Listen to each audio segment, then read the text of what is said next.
11 years into my marriage with Jennifer, my photographer wife, I thought I knew her well until an unexpected encounter at her favorite cafe. I saw her laughing heartily with another man. In response, I left a terse note telling her not to come home. Her actions destroyed the last scraps of respect I had for her. Yet, she was unprepared for how someone who constructs skyscrapers responds to betrayal. By the end of my plan, both their lives would crumble, and I would be observing from a secure position. My name is Adrian Steele, 43 years old, a senior architect at Thornton and Associates, one of Boston's leading architectural firms. For 11 years, I had believed that my marriage to Jennifer was as strong as the landmark buildings I designed across New England, but that fateful April Tuesday shattered those beliefs. I was greeted by the CEO himself, who acknowledged me as the reason for my hire. "You don't falter when you're convinced you're right, Steele." Spurred by this affirmation, I decided to surprise Jennifer, who I've been distant from due to this project. I picked up Lily's pizza from Giovanni's, her favorite since our honeymoon in Italy, and headed to her studio in the Arts District. Her assistant, Megan, informed me with a strange hesitation that Jennifer was meeting a client at Cafe Lucina. Upon further probing, she revealed a gallery owner who Jennifer has been seeing frequently. This revelation sent a chill down my spine. I thanked Megan and hurried the 6 blocks to Cafe Lucina. As soon as I entered, reality seemed to warp. There in a corner booth sat Jennifer, holding hands with a man of similar age. She chuckled at his remark, leaning in a way that clearly revealed intimacy. The laugh was familiar to me. It was the one she once saved for me. For a brief moment, I stood motionless, holding the lilies tightly. Then, years of confrontations on construction sites and battles in boardrooms surfaced. A true man tackles his problems directly. I advanced towards their table with calculated strides. Neither of them noticed me until I loomed over them, casting a shadow upon their cozy setting. Jennifer's gaze shifted upward, her smile fading as our eyes connected. "Adrian," she hastily withdrew her hand from his. "Who are you?" The man, later identified as Robert, seemed more aggravated than embarrassed, as if I was disrupting a business meeting rather than exposing an affair. Without uttering a word, I took out my leather-bound sketchbook, where I sketched my most brilliant designs. I scribbled 6 words, ensuring each letter was clear and precise, just like my blueprints. "Stay away, our relationship is over." Placing the note and flowers on the table, I departed without looking back. My posture remained upright, my pace unwavering as I exited through the door, despite hearing Jennifer call out my name. Encountering my wife at a cafe with another man, I delivered a stay-away message in the form of a note. Her subsequent actions would reveal that I had been married to a stranger all along. The following hours were spent aimlessly cruising around Boston, the city I'd contributed to transform with my designs. Harborfront Plaza, Wilson Tower downtown, New Arts Wing at Northeastern Structures, where I'd invested my spirit while my marriage seemingly disintegrated. Eventually, I made my way to my office, engrossing myself in work until late into the night. Upon returning home, our brownstone was dark. For a moment, I believed Jennifer had adhered to my message. However, upon seeing her car in the driveway, my jaw tightened. Even in this, she couldn't uphold a simple wish. Found her seated in our living room, a glass of wine in hand, displaying an uncanny calmness akin to anticipating a tardy dinner guest, rather than addressing the demise of our marriage. There were no tears, no apparent distress, merely a carefully cultivated composure. "We need to talk, Adrian," she announced, setting down her glass with deliberate flair. I continued to stand, my arms folded. "On what?" "Either your infidelity with the gallery owner or how little you think of me. It's not as you imagine." She let out a sigh, as if addressing an irate client upset over a minor design change. "Robert and I are merely colleagues. What you witnessed was a business discussion." A bitter chuckle escaped me. "I've had many business discussions, Jennifer. None resemble hand-holding and whispers into each other's ears. You're being melodramatic." She moved towards me, displaying the grace of a seasoned photographer. It was innocent. "You've been distant lately, engrossed in your projects. Robert admires my work. He listens. and I don't. Her voice was unusually tranquil, even startling herself. Not been around for months, Adrian, mentally and physically. The tone switched to accusatory. What was I supposed to do? Talk to me. Explain why. My response maintained an even keel, challenging her indirectly. Why did you assume I'd be hiding something behind my back? Her initial defense cracked at this. It just happened. Not serious. I nearly chuckled at the preposterousness. Not physical, just emotional betrayal isn't enough unless it includes sex. Jennifer's eyes turned steely. I didn't intend this, Adrian. I was lonely. Robert understands me in ways you stopped trying long ago. So this is my fault. Stepping nearer, towering over her, I retorted sharply. You cheating because I devoted myself to creating the life we both wanted? She remained silent, offering no direct response. Instead of what I had anticipated, she spoke words that chilled my core. I'm no longer certain about this marriage, Adrian. I've never been, to be honest. The coldness with which she delivered those words, as if critiquing one of my designs, left me in no doubt. This wasn't a fleeting moment. This was Jennifer revealing her true self. Gather your belongings, I murmured. Leave tonight. I want you out by morning. Her eyes widened with genuine shock. Evidently, she thought I would plead, negotiate, or compromise. She had sorely underestimated the man she wedded. Where should I go? She asked angrily. It doesn't matter. Contact Robert. I walked towards the stairs, leaving her behind. I'm confident he can accommodate you. Sleep eluded me that night. Around 3 a.m., I heard Jennifer leave the guest room and depart from the house. She didn't slam the door. Just a quiet click that echoed with finality, louder than any dramatic exit could have. By dawn, I was operating on coffee and determination. I arrived at the office ahead of schedule, immersing myself in the Richardson project with unwavering concentration. My colleagues sensed something amiss, but gave me the space not to probe. Over the years, I had earned this. Not merely buildings, but respect. I was perusing foundation specifications when my phone vibrated with an unknown number. Defying my better instincts, I accepted the call. Are you Adrian Steele? A man's voice, tentative yet unfamiliar, replied. Yes, speaking. This is Adrian. He hesitated. I am Steve Lawson. I work at Jennifer's studio. He took a breath. There's something I believe you should be aware of. My fingers tightened around the phone. Go on. Look at your email. I've just sent you something. She doesn't know I have these files. The call disconnected. I accessed my email to find a message containing multiple attachments, pictures, and a video file. My hands remained steady as I clicked through each one. The images depicted Jennifer with Robert together. In a hotel, a parking lot, restaurants new to me, timestamps spanning months. The footage, grainy and distant, captured them without their knowledge. Jennifer and Robert outside his gallery after hours, locked in an embrace that couldn't be chalked up as mere colleagues. Her voice, sharp and clear, echoing Adrian won't find out. He's too engrossed in creating his architectural masterpieces to notice what's unfolding right before his eyes. Robert chuckled, oblivious husband, a cliché for a reason. I shut my laptop, an unusual serenity enveloping me. The betrayal was more extensive than I had imagined, calculated, deliberate.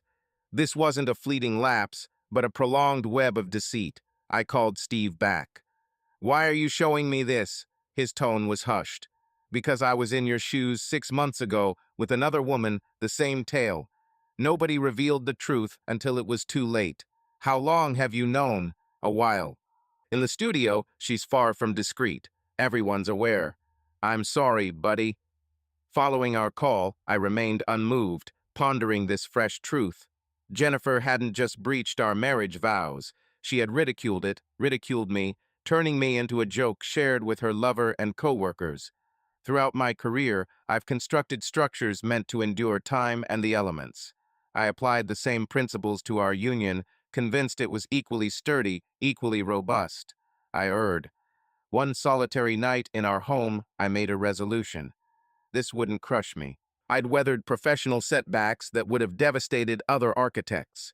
Clients turning down projects, budget reductions, designs being criticized and abandoned. Each time, I bounced back stronger. This betrayal was simply another structural flaw to examine and address, systematically, purposefully, just as an architect is trained to do. The following morning, a new message from Steve arrives. "Can we talk?" he inquired. "You need to learn more," so we agreed to meet at a secluded coffee shop away from Jennifer's studio. I arrived ahead of schedule, taking a corner table with a clear view of the entrance, an ingrained practice from construction site negotiations. Trust, but verify, was my mindset. Steve showed up punctually, mid-30s, exuding the cautious air of someone who handled valuable camera equipment as his livelihood. His handshake was strong, his face serious. "Thank you for this meeting," he began, settling into the chair opposite me. "You mentioned there's more." I maintained a calm and professional demeanor. "I'm ready to listen." He cast furtive glances before leaning in. "Robert isn't only Jennifer's lover, he's also married. His wife, Anita, is a curator at the Gardner Museum." The disclosure struck me like a blow. Not just an affair, but a double breach of trust. Two marriages put at risk for what? Excitement, ego. "How did you discover all this information?" I inquired. Steve's expression grew stern. Steve continues to boast about their secretive actions to Megan, his assistant, claiming they are being clever by concealing their actions from both me and Steve's wife. "A system," I echo, the designer in me perceiving the irony of their meticulous planning. "Alibis, cover stories, deleted messages. They've been orchestrating this for months."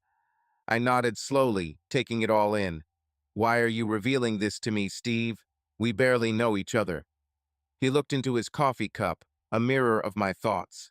My ex-wife employed the same tactic 3 years ago. No one warned me, despite several of her friends being aware.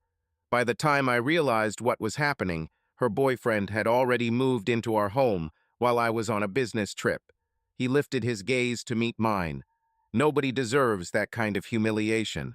A moment of empathetic silence passed between us, two men bound by betrayal. Robert's wife. Lastly, I inquired, "Is she aware?" To which he replied, "I don't believe so." Jennifer playfully mocked her ignorance, engrossed in her museum career, while her husband admires various artworks. His distaste was noticeable. "Do you know any way to reach her?" Steve hesitated, then nodded affirmatively. "Via the museum, most likely." I posed, "Are you considering telling her? Wouldn't you have wanted someone to tell you?" He avoided a direct response.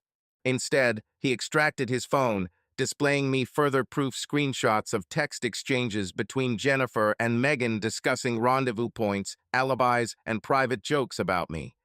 "She's not who you think she is," Steve whispered softly. According to Megan, this situation doesn't seem to be resolving soon. They plan a trip to New York next month, supposedly for a gallery showing, but in reality, it's for a romantic escape. I expressed gratitude, my architectural mind already sketching blueprints, measuring dimensions, evaluating reinforcements. Instead of dismantling, I was planning to unravel the life Jennifer had intricately woven with her deceptions. As we bid farewell, Steve offered a final piece of advice. "In truth, everyone at the studio believes you've been unfairly treated. Jennifer is talented, but what she's doing to you, it's not right."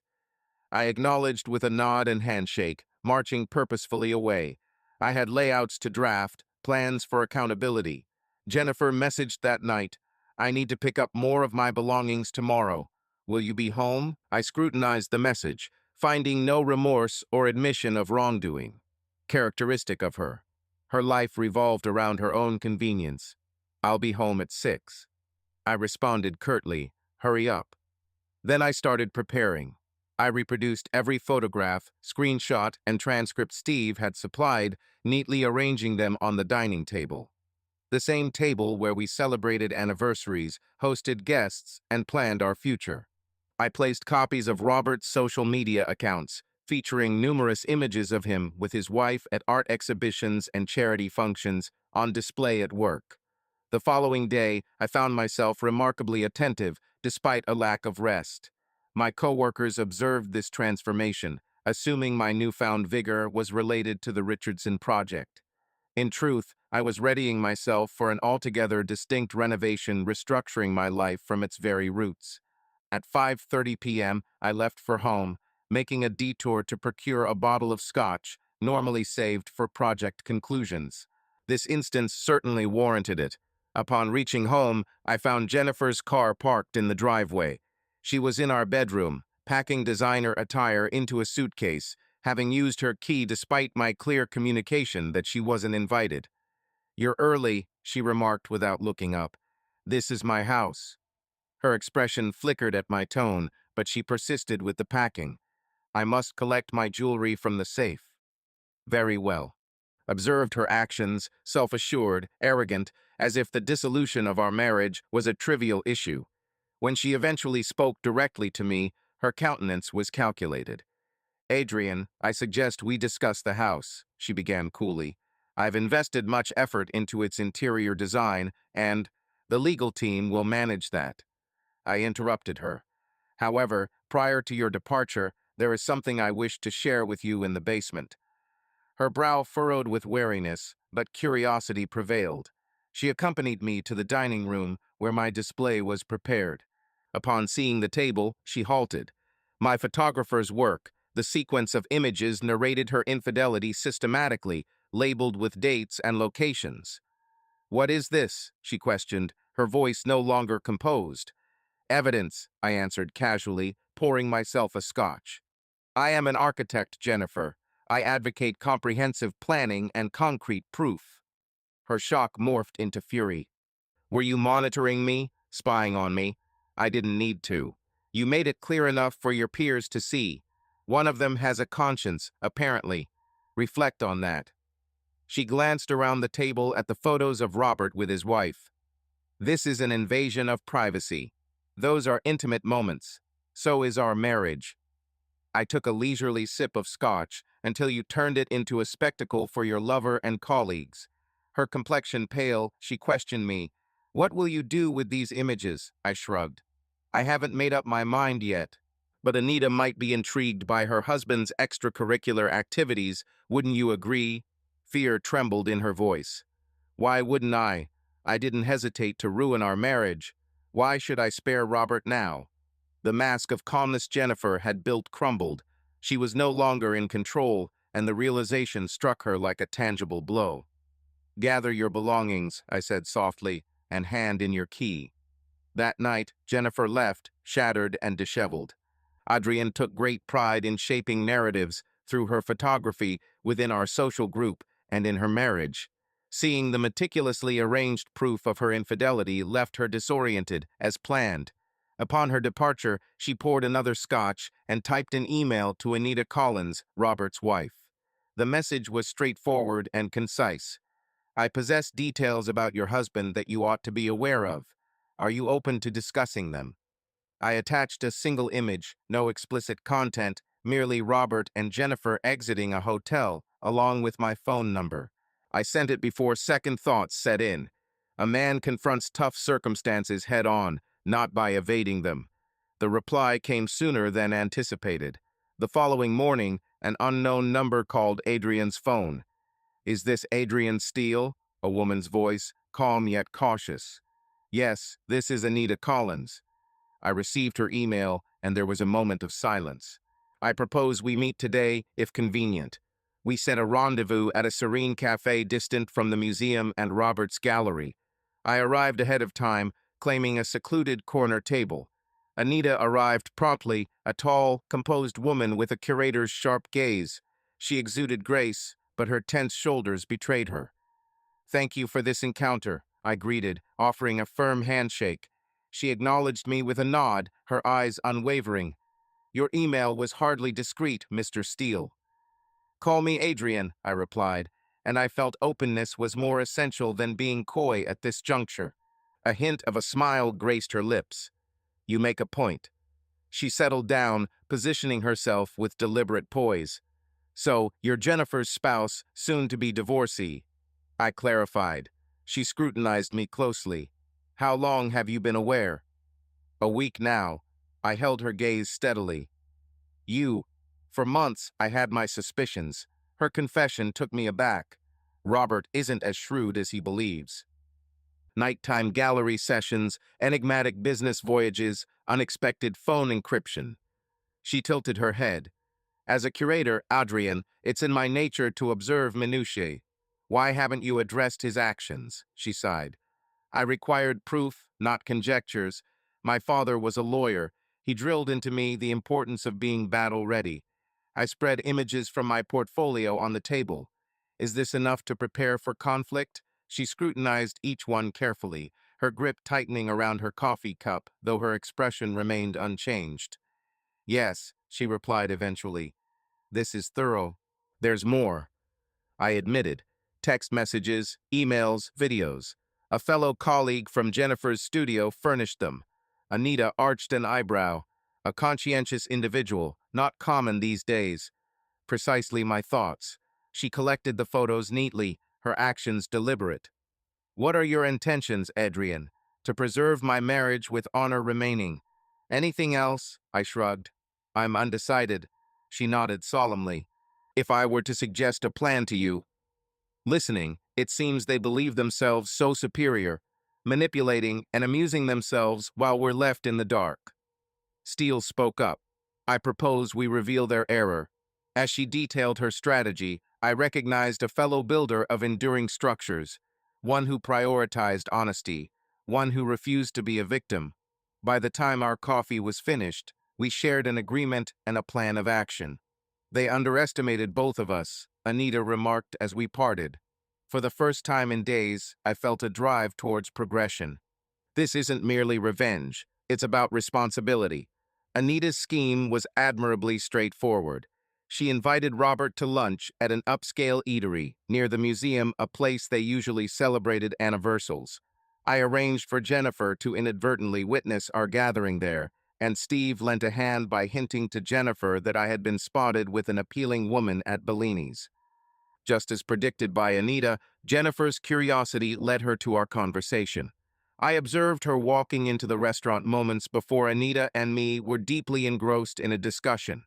Their heads leaned together, her hand occasionally brushing mine for emphasis, resembling what I had seen at Café Lucina. Upon seeing us, Jennifer paused. A figure stormed towards our table, displaying indignation on her face. Really, Adrian? This is your reaction? Dating someone else already? I looked up serenely. Jennifer, what a coincidence. Anita turned, maintaining an unruffled expression. You must be Jennifer. Adrian has spoken so highly of you. Jennifer seemed flustered by Anita's calm demeanor. And who might you be? Anita Collins, museum curator Grace, curator at the Gardner Museum, and Robert's wife, was her response. The color left Jennifer's face upon hearing this. Yes, Robert's wife. Anita smiled politely. Adrian and I have been engaging in a captivating discussion about deceit, treachery, and repercussions. Feel invited to participate. However, Jennifer hesitated to move, her photographer's intuition for capturing moments apparently faltering. This is an ambush, she seemed to mumble under her breath. I countered, no, it's a conversation, one that should have happened long ago. I don't intend to continue this here. Jennifer's voice trembled slightly. That's your choice, Anita answered. But Robert will be here soon. He believes I'm meeting a potential benefactor. Her smile hardened. A surprise for you. Already, Jennifer's hand was on her phone, typing frantically, likely alerting Robert. Yet, it was already too late. Robert emerged from the restaurant entrance, scanning the room before locating us. I observed as understanding gradually spread across his face, starting with bewilderment at seeing his wife with me, followed by sheer terror upon noticing Jennifer at our table. Upon reaching us, he demanded, "What's going on here?" Trying to preserve his gallery owner demeanor, he questioned us. Clearness, Anita replied, her tone unwavering. Something long past due. We know it all. I concurred. The hotels, the trips, the derisive messages, everything. Robert's composed front faltered. This isn't the right setting. You didn't seem to care about proper settings when you were with my wife. I intervened, my voice soft yet forceful. A few diners near us glanced over, quickly focusing on their meals. Perhaps we should move this discussion somewhere private, Anita proposed, always the composed one. Why? I inquired. They didn't keep their affair hidden. Half of Jennifer's studio is aware. College administrators have been spreading rumors about it. Why should we conceal the fallout? Jennifer and Robert exchanged alarmed glances, finally comprehending the extent of their misjudgment. They believed us to be unaware, preoccupied by careers, easy to trick and control. However, they were beginning to understand just how incorrect they were. The fallout from our restaurant altercation swiftly ignited like fire in tinder.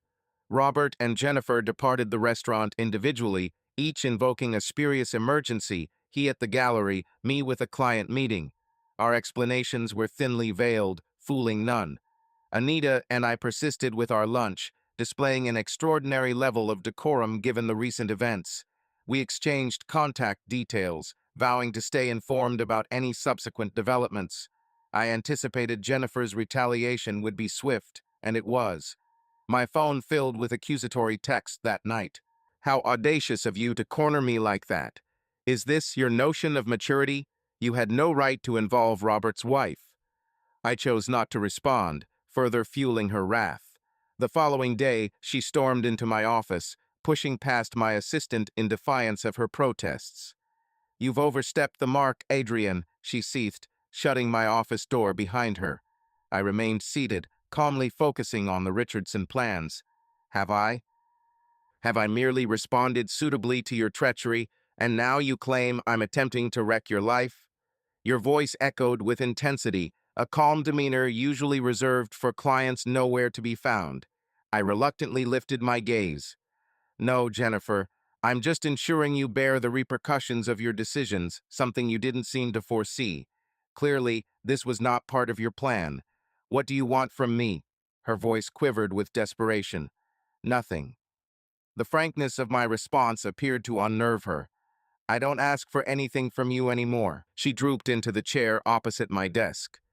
Robert's wife has blocked their accounts. She's filing for divorce. His art investors are becoming restless. Actions have consequences. I returned to my blueprints, picking up my pencil. My work was going to be displayed at the gallery next month. This could jeopardize my career. I set down my pencil. You should have factored that into your decision to sleep with him, into your decision to ridicule me in front of your peers. Jennifer's countenance altered from fury to stratagem. I observed it during our discussions regarding house renovations. I erred, Adrian. A significant error. Yet, must we obliterate everything we established? Her audacity surprised me a little. There isn't any you left, Jennifer. You extinguished that when you picked Robert. She confessed this. He terminated our relationship this morning. He said he required to salvage his marriage. I chuckled, devoid of humor. Now, you revert to your backup option? That's not how it functions. I didn't intend to wound you, she attempted again. But you did, intentionally and persistently. I resumed my work, disregarding her. My attorney will reach out to you concerning the divorce proceedings. I advise you to locate a new venue for your art display. Following her departure, a text arrived from Anita. Robert's pleading for another opportunity, vowing therapy, transparency, the whole package. He expressed concern over the gallery's standing. I responded, saying that Jennifer had abruptly recalled their marriage following Robert's departure from her life. Her immediate response was, "Aren't actions powerful at highlighting what truly matters?" Indeed, this held a striking resemblance to a concept in architecture: remove a crucial support, and the inherent strengths and weaknesses of a structure become evident.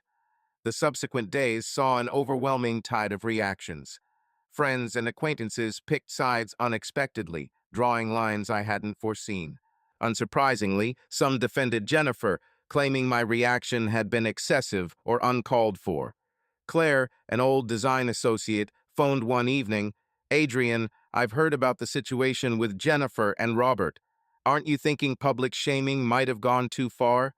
Wouldn't it have been better to remain silent in the face of betrayal and ridicule?" I retorted, "Of course not. But invoking his wife, causing a scene at Bellini's, certainly wasn't a wise choice."